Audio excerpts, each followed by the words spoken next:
Hi everyone, this is my bedroom. You can see it's definitely not, you can see some enclosures, my axolotl tanks, my red-eyed crocodile skink enclosure, but this is not where I normally film. This is not something you normally see, and if you want a full bedroom tour of all the reptiles that are here, I'll leave a link for that up here. But this video is something that I have to film that I really don't want to film, because it's unfortunate, as you saw by the title. Yeah, there's really no other way to start this. I had two reptiles pass away. One of them I have talked about a lot on this channel.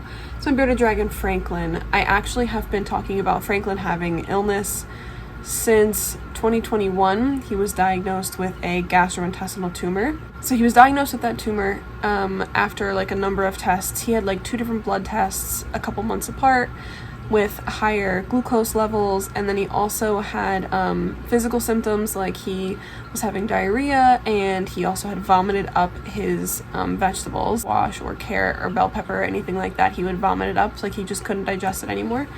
And then after a number of x-rays done while barium was going through his system, there's someone on Instagram who keeps bearded dragons by the name of SW Sutherland's. They rescue. I've mentioned them a few times on this channel before, and they're a great resource for people who are looking to adopt bearded dragons or learn about bearded dragons, because they work with a lot of them, and they have seen not only neglect cases, but they have seen ones with genetic issues. They've seen cases of muscular dystrophy, they've seen GI tumors, adenovirus, they have experience with everything. And when they talked about gastrointestinal tumors a few months ago on their Instagram, they had said most of their dragons who get diagnosed with a GI tumor only live a year after the diagnosis, and Franklin lived for a year and a half after his diagnosis.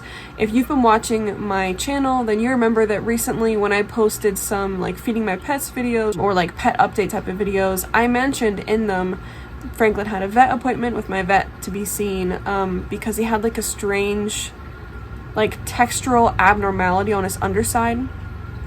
Looked almost like a wound that didn't heal properly, but there's no scar tissue. It's something that's happening internally, and his external was showing it.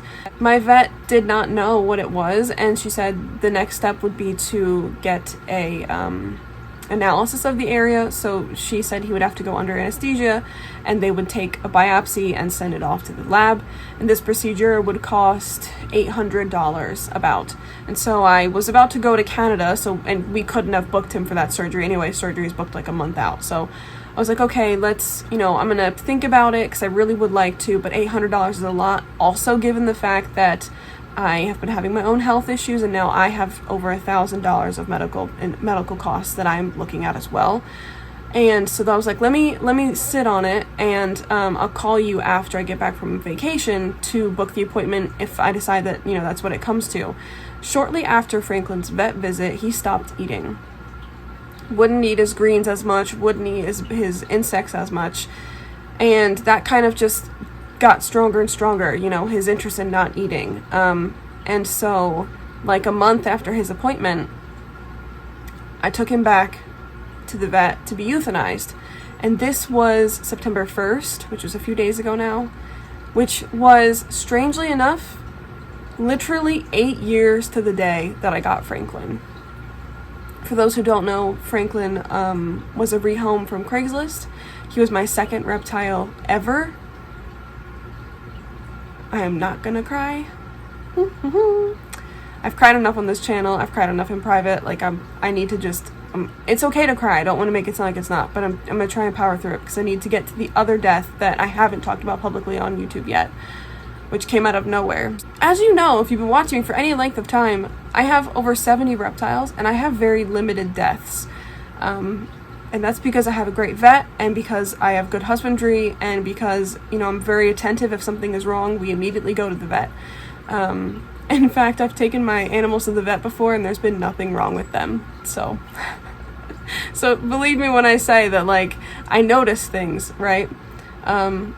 I've had very few pet deaths, and I'm very fortunate, especially given the fact that I have so many with, that came from neglectful situations, or they have genetic defects, or they have some sort of health issue that they're born with.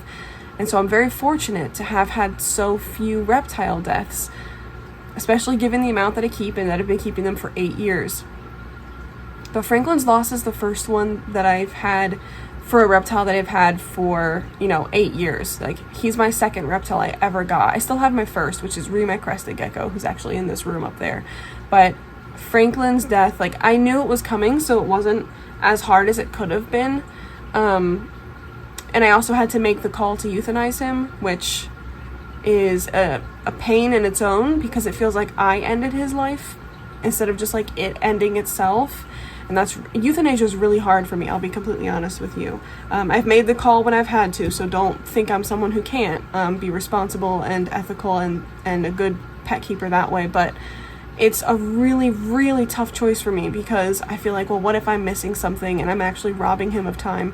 8 years is not very old for a bearded dragon. However, given his previous diagnosis, there really isn't anything different that could have been done. And when I was at my vet appointment and we were talking about the biopsy, she was like, it could come back as like one of two things likely. One, it's cancer or some sort of like organ failure that's causing an outer appearance. And two, it's fungal, which she said could be treated. And she also thought that doing the biopsy might not be in his best interest. And this is before he stopped eating. But she said that doing the biopsy might not be in his best interest, just due to the fact that he'd have to be put under, and that he'd have to have stitches, because it'd have to take like a nice little chunk of area, and that it takes like 8 weeks for stitches to heal. Like, she just thought it was a lot to put him through, given his already diagnosed tumor, and that it had been a whole 1.5 years since he was diagnosed, over 1.5 years. So, of course, I made the decision to euthanize him. I did not get the biopsy done, and it was not a matter of financial. Like, if I believed that he was, gonna have years left, I would have done it in a heartbeat to cure whatever issue it would have been. But the fact that he had stopped eating and he just slowed down, like, he was telling me it was his time. I'm not gonna cry. And when I took him to the vet to be euthanized, my vet, by the way, love her to bits. We have such a great repertoire. She's seen a ton of my reptiles. I see her like, I don't know, once a month or every couple months. Sometimes more often than that. The vet techs are all familiar with Franklin. They like him, they love him, they've seen him a bunch. When she saw him, she had just seen him a month prior, remember, but when she saw him the day that he was put to sleep on September 1st, she said, oh yeah, you can tell he's ready to go. And I was like, I felt confident in my decision then, and it was still a very painful one, and I really thought I was okay to talk about this. Coming downstairs to see his light turned off has been painful. I started my reptile journey with him, so it feels a very big loss. Every time I have a pet euthanized, my vet clinic makes these. So I have a bunch of my pet rats that have been euthanized there. And then this was Franklin's. Very cute. Anyways, on to the next one. And then once this video is over, I promise we will get back to regular content, but I felt like I had to address it. That it would be irresponsible not to, or misleading. Okay. I have some water next to me. I'm sorry if I'm shaking this. I don't mean to. It's against my desk. We're gonna keep it going. The second death I have to talk about happened the day before, but it was like at night that I had found her during night checks. But it was literally the day before Franklin. And Franklin's euthanasia kind of happened quick. Like, I called them on like August 28th or 29th or something like that. And then they were like, oh, we can see you on the 1st, which was literally just 2 days later. So I had no idea until like 2 days before Franklin died that was going to be the day. And again, really strange that it happens to be the 1st, which is September 1st is when I got him 8 years ago. My vet thought that was very interesting as well. But anyways, Franklin was 8.5 for those who don't know. He was like 6 months old when I got him, around that.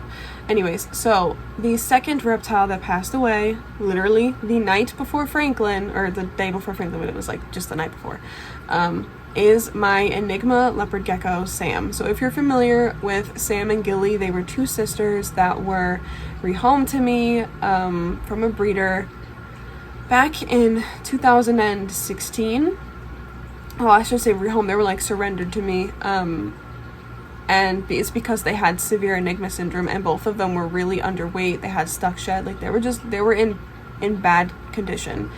And they were the first Enigmas that I had that were in such bad condition. Like, my only Enigmas before them were Merlin, who doesn't have Enigma syndrome, but he is an Enigma, and then Marcella, who has Enigma syndrome, but she has a very mild case. So I kind of like jumped right in with these two when it came to Enigma syndrome, and learned a lot from my experience with them. And that was in August of 2016, which, again, August, like, she passed the last day of August. So weird that it's happening, like, cyclical. So I came into the pet room to do night checks, because I do like morning/afternoon checks, like around like 11, and then I do night checks when I do night chores, which are like around 10 or 11. So they get checked on multiple times a day. I was in there doing night checks, and I looked, I look in all the enclosures and see if I notice anything different. And I, sure enough, before I even really started checks, I just like looked over and I noticed that she was splooting, which is normal for her to like just lay with her legs back, nice and comfy. So she was splooting, but she had her paper towel in her mouth, and I was like, not good. And it wasn't like she was choking on it or anything. It's just like in her last moments, she bit down on that piece of paper towel. And so I don't want anyone to think that, paper towel is harmful to use. Technically, anything can be harmful. Anything can cause impaction, right? I don't want to, that's a whole separate story. But she did not die from choking on paper towel or anything like that. She just, in her last moments, bit down on it. And so I had noticed that she had bit down on it, and I thought, that's strange. And I thought, like, maybe she bit onto it and was about to death roll or something. But she wasn't moving, and I was like, oh, I bet you she's passed on. Because it's a weird position to find your gecko in. Sure enough, she had passed on. Just, must have just been a few hours, because, and I don't want to be graphic, so I won't be, but she was still soft. It was so sudden. There was nothing different about her enclosure or her poops. Her body looked normal. She had ended her ovulation season already. She had eaten the last feeding before she died. She ate. So, like, I don't know what went wrong. Now, normally in cases like that, I would choose to do a necropsy. However, given the fact that she was an Enigma, and she was an Enigma that was bred, and I had her since 2016, so 2017, 18, 19, 20, 21, 22, that's 6 years. She was over a couple years old at the least when I got her, so that puts her around like 8 to 10 years old, and she was a breeder. Leopard geckos who are bred, especially if they are not, well equipped genetically or physically to be bred like Enigmas, they don't live long lives. My gecko Shireen passed away, after I only had her for a few years, and she was around the same age as Sam was. And again, that was an Enigma who was bred. And she had died from a liver tumor. She had been diagnosed with it and died a few days later. I have seen Enigmas have like sudden death before. I'm so sorry I keep looking off, but like emotionally, that's just where I'm at right now. I'm just like looking straight at the camera, looking at myself, like, I don't know, I'm sorry. I'll try to be more professional in regular videos, but this one's just not the case. So it typically, I would, like in cases of Asha who passed away and I had no idea why, I did get a necropsy and found out that it was follicle stasis. So typically in instances like that, or if like, they're euthanized at the vet, I don't need a necropsy because I know why they've died, right? But if it's like a sudden unexpected death, typically I'll do a necropsy. But in the case of Sam, my Enigma, I did not, because I know that Enigmas have sudden death. Something that I have seen, from a couple people who've kept Enigmas, like they're completely normal one day and then the next day that they're dead. Given the fact that she was an Enigma and a female that had been bred, she never laid any eggs with me, but she had been bred before she came to me.